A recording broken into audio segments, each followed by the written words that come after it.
Well, Mr. Mayor, thank you so much for being here. You're very welcome. So as we can see, the stage is getting set up for the historic Ticker Tape Parade celebration for the Knicks. I hear that you are going to be having specially designed keys that you're going to be giving to Knicks players tomorrow. Tell me more about it. You know, it's incredibly exciting. These will be the first keys to the city that I've presented under our administration, and they are keys that have been designed for this moment.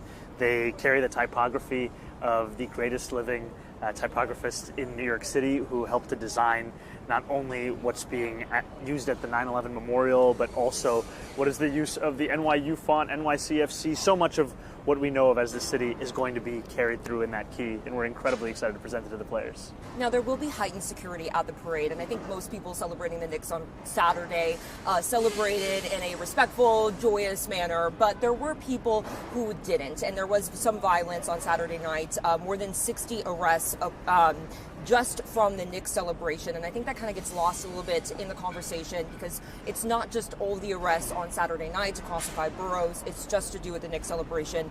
And there were also school buses lit on fire, a teenager who was shot. Are you worried that things are going to get out of hand at the parade, and what sort of security measures are you putting in place? No, I think it's as you said, that while we saw the vast majority of New Yorkers celebrate in a way that was both respectful, responsible, and appropriate, frankly, we did see a select number who behaved in a way that was unacceptable. And I'm deeply appreciative to the men and women of the NYPD who kept our city safe over the course of this finals run and who do so every day. And I've made clear over the course of this run and every day that I've had the opportunity to that there is no room for this kind of violence, whether towards someone who's next to you or towards a police officer. And what we're looking forward to when it comes to the parade tomorrow is a parade of celebration, of joy, and responsibility.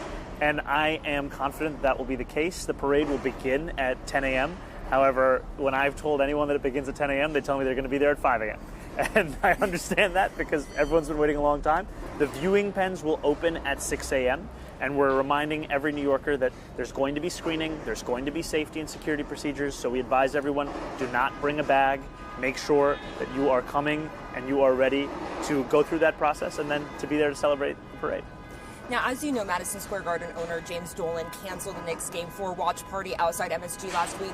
Were you surprised that he did this, and have you had a conversation with him since? You know, I've been in touch with Jim, and I would say that I'm less interested in relitigating the past and more about the fact of how we can work together to celebrate the moment for the city. And that is something that is bringing not just he and I together, but the entire 5 boroughs, frankly. And you're not going to cancel school? No. Even though students across the 5 boroughs are pleading with you this week. Yes. Now, the youth vote, I'm not doing great with the youth vote right now. Now, you said earlier this week that you're going to attend 3 World Cup matches as part of an agreement with the New York, New Jersey host committee. What else is in that agreement? Because I can't get my hands on it to save my life. But what else are you required to do as part of this agreement? It is about facilitating this as a experience, not just for New Yorkers, but also for those who are visiting the city. So you can see a lot of the work that we're doing through our World Cup czar, as well as through additional agencies, whether it's ensuring that match day travel is smooth, whether it's ensuring that the city is working together with each of the fan fests across the 5 boroughs, or it's ensuring that we are making clear to each and every person who's visiting the city the many things that they can do in the city. And so we take those responsibilities very seriously because this is a once-in-a-generation opportunity, and we're so excited to have people coming to our city.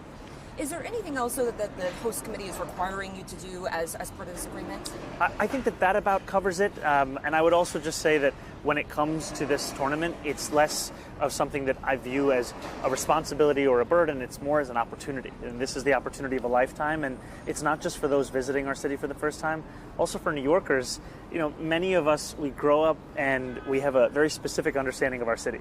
And then a moment like this comes and we get to view the beauty and the breadth of our city in its totality. And so we have a program where we're offering $26 meal deal for more than 900 restaurants across the 5 boroughs. If anyone is interested, they can go to NYC Tourism's website and they can find that list, and that's a way for New Yorkers to also explore their own city. Now, you recently approved to increase the NYPD's headcount. The headcount is 35,000 uniformed officers, and it went over that cap by about 370 officers. You received some criticism from it from the Democratic Socialists, but why is it so important to have these additional officers, especially as we're looking at this summer with the World Cup, the Knicks, which is sort of wrapping up now, but the possibility of a Taylor Swift wedding here in New York City. Tell us more about why this is needed. You know, these are officers that are going to be added because of two specific reasons that were presented to me. And the first was the fact that within our NYPD, there isn't sustained training after an officer gets through the academy. And this is a desire to ensure that training is a regular part of serving in this department, and that's the bulk of these additional officers. The other is that when we looked at the Bronx, we found that the Bronx was being treated differently than Brooklyn, than Manhattan, than Queens. It had one borough command, whereas these other boroughs with comparative levels of demand had two. And so we made the decision to split that command into two, which increases response times and also puts it on parity with these other boroughs. And these are critical reasons of why we made this decision. And I also appreciate that the criticism that we receive, it's criticism still coming from a place of wanting this to be the best possible city. And we appreciate that criticism, and this is why we made those decisions. How is your relationship like with the police commissioner? And do you see it as a lasting partnership? I see it as something that is fulfilling our mutual desire to deliver a safe city to New Yorkers. And I'm so proud of the results we've seen over these last 6 months, as we've seen crime drop to historic lows, and as we've seen this partnership be one that can deliver on that wish to ensure that the greatest city in the world is also going to be the safest city in the world. Do you think you'll have the police commissioner stay on for the full 4 years of your term? I think that we're working very well together right now, and I'm excited to keep that going. Now, you have 2 weeks before the city's budget is finalized, sort of. The state gave the city nearly $8 billion in assistance over the next 2 years, but Governor Hochul says this is it, and she's not going to be giving the city extra assistance next year. Did you take that to mean that she's not going to be doing the increased taxes on millionaires, for example? Is that something you're still going to be pushing for? You know, I will always believe in the importance of having the wealthiest pay a little bit more in taxes so that everyone can afford a life in this city. And I'll tell you that my focus right now is on these next few weeks. As you said, it's not just finalizing the city budget, it's not just the parade tomorrow, it's the World Cup, it's July 4th, it's America 250. So for me, that's the focus right now, but I look forward to starting the budget process for next year as we continue to advocate for our city. Now, there's one item in the budget that's gotten some attention, the Office of Mass Engagement, which takes your campaign strategy of meeting people where they're at their homes, knocking on doors, canvassing, to get the message of the priorities of your administration out to regular people.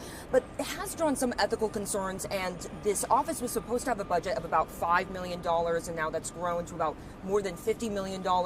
Why did that budget grow, and why this year having such a budget with such a massive amount, more than $50 million, during a time when there is a budget crisis? So I would just correct the record in that the vast majority of that $50 million is of pre-existing responsibilities prior to our administration. So that Office of Mass Engagement, it's also an umbrella office that brings in previous existing initiatives and work like the Community Affairs Unit or Public Service Unit, and that work has to carry on because many New Yorkers have looked to those agencies as ways that they can interact with the city.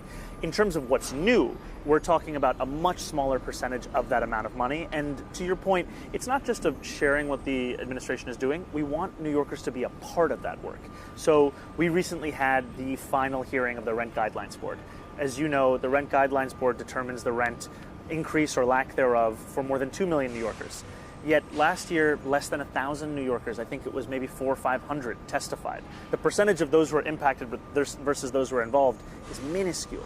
And so we wanted to knock on doors to let people know not how they should testify, but that they should. And that's one of the key jobs that they've been doing.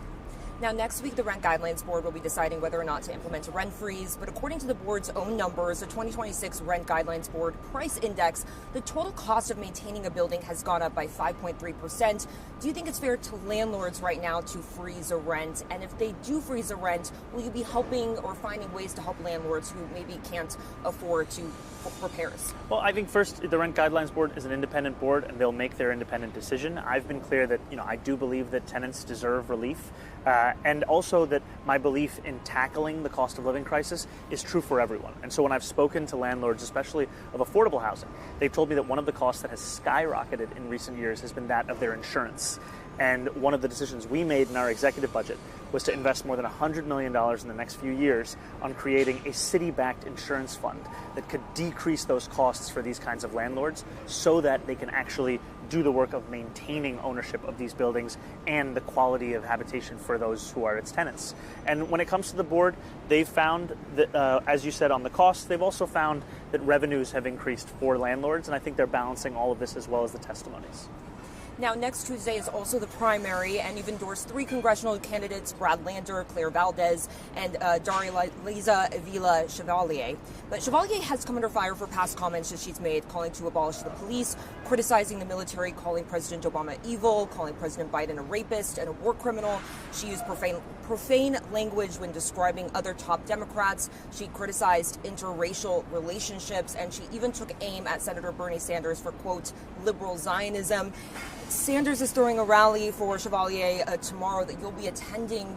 How do you, reconcile the criticism and also, helping campaign for her? Well, I think first and foremost, I'm incredibly excited about her campaign as well as Claire's campaign and Brad's campaigns as campaigns that showcase the fact that the affordability agenda, the work of transforming the most expensive city in America into one that's affordable, can't be done alone. So many of the people who not just voted for me but canvassed for me did so with the hope of fulfilling this agenda and the knowledge that it would require partners at every level of government. These are the partners that would help to do that work. And when it comes to Daria Lisa, she recently was asked this question herself, and she apologized for some of the remarks. She spoke about a regret for how the language that she used. And I think she also showed the fact that her campaign is being run on what she is fighting for today. And that is a message that I think is resonating with many across her district. Now, you did make, she did make these comments, and she did apologize yesterday on the debate stage, but she did make these comments when she was an adult, and it was just about 3 or 4 years ago that she made these comments. I guess, where is the line? Where, if she made these comments last year, is that too soon to run for Congress? Where is that line? I think the line for me is acknowledgement and an affirmation of what you believe in this moment and what you're fighting for. And too often in our politics, there isn't even a willingness to acknowledge that, or even in what we saw in her case, apologize for it. And I think that reckons with how people feel and the willingness to be a leader that's also receptive to that. Last question for you. You said at the beginning of the year that you're going to be getting a chef for Gracie Mansion that had a no pork menu. Did you find a chef? What is that like? What's your relationship like with a chef? What do they make you for breakfast? I know former Mayor Eric Adams really liked his green smoothies. What does the chef make for you? So it is the same chef who's been at Gracie Mansion for many years. We don't have pork in our kitchen for what we eat. She's incredible. The team is incredible. And I think one of the beautiful things is